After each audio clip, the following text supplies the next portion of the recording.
Hi, we're in the garden by the Mirabelle de Nancy plum tree, which we planted in the autumn of 2022, shortly after we moved here in Scotland.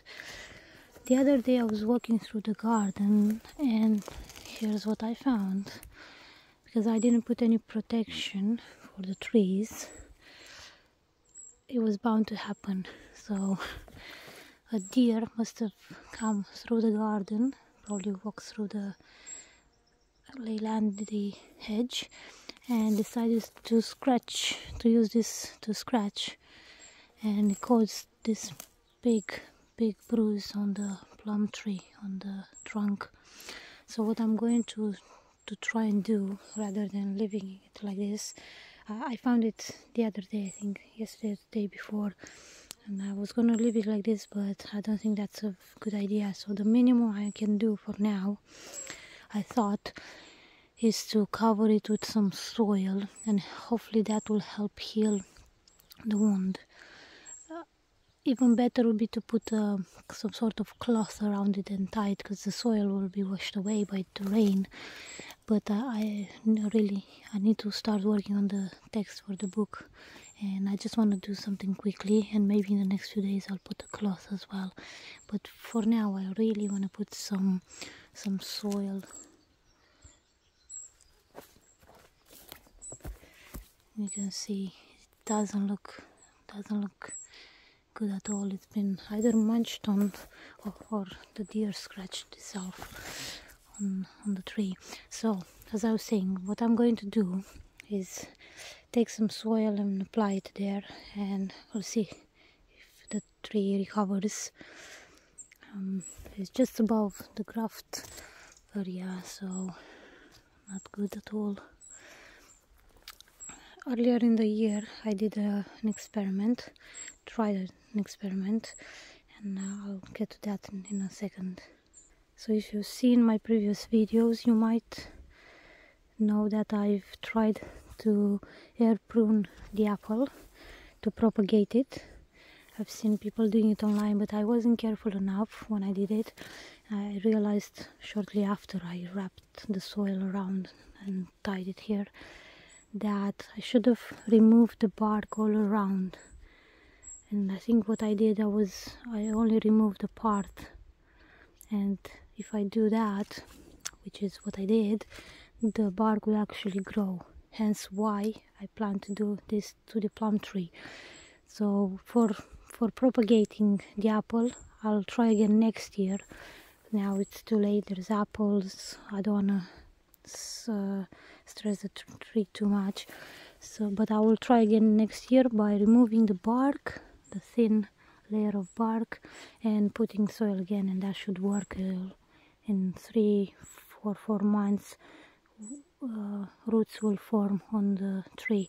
I will unwrap this and see if any have formed, but my suspicion is that they haven't formed. What happened instead is the bark healed itself and grew back. So what I want to do is I will take this away and use this soil on the plum tree, and just we'll go from there. I'm gonna try to do it with one hand, but I might have to stop because I don't want to injure the branch much. As you can see, there's beautiful apples growing on it. But let's see. Broke. It's fine. This is just decomposable material.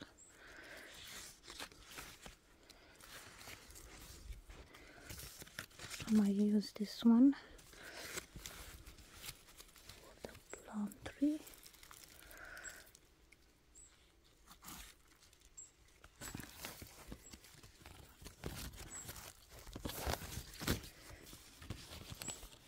I'm gonna stop briefly. I untied that because it was in a knot, some sort of knot anyway. Oh, it fell. Oof. But as you can see, no roots formed here. Instead, the bark kind of healed itself. Maybe I should have left the soil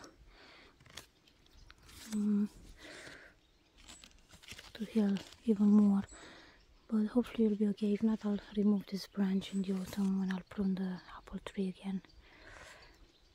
Okay, let's get back to the plum tree. So I'm gonna have to do this probably without filming it because it'll be easier for me anyway.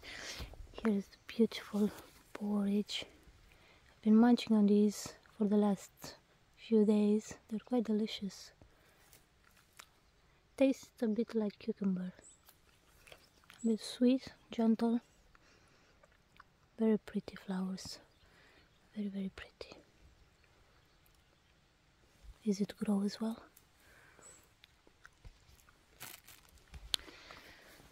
Okay, so this is how it looks now, and I'll just take soil and apply it to the bark there. I've done it. I got all dirty on my hands. I brought gloves but didn't use them. It's fine. So I did this for now. Not ideal, but hopefully it will help it a bit to heal.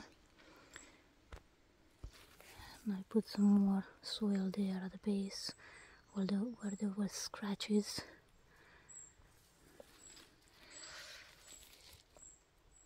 See, not ideal, but yeah, this is how it looks.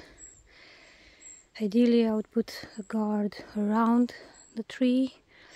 I thought it's not as exposed here, but apparently they came through and used it, since this is developing into a larger tree. It's not just a seedling now, and the bark, the trunk is quite sturdy, but obviously not sturdy enough if it gets attacked like that. So yeah, quite sad to see this. The other day I was like quite shocked, although it was to be expected. As mentioned, without protection it was bound to happen, but I really hoped it wouldn't. Sadly it did, and I think in the future for other trees I will plant, I will definitely invest in some guards. I put some sticks around the hazel trees I planted the other day as well. Still not great protection, but that's what I can do for now. This is the currant, pink currant, Gloire de Sablon, I think. Okay, back to editing, washing my hands, and back to editing. I have about 200,000 words, yes, you heard correctly, for this book I'm working on, that hopefully will be released by Christmas or next spring. So a lot of text to edit. I sorted the cover and the blurb for what I can do for now. I'm pretty pleased with that, and I just need to get back to the text, which I'm doing today, 1st of August. So, and then I'll have to select through the images, but first I want to sort the text so I can send it to beta readers, and then I'll do the layout and all that. It's a lot of work, a lot of fun and not so much fun at the same time, but hopefully it will come out as a great book. Anyway, this is what I wanted to show you about the plum tree. Maybe next year we'll have plums if the tree recovers and doesn't get attacked again. Thank you so much for watching. Have a lovely afternoon. And by the way, the book I'm talking about is titled, at the moment anyway, A Slice of Paradise by Crina-Ludmila, in case you'd like to search it in the future when it will be out, hopefully. Take care.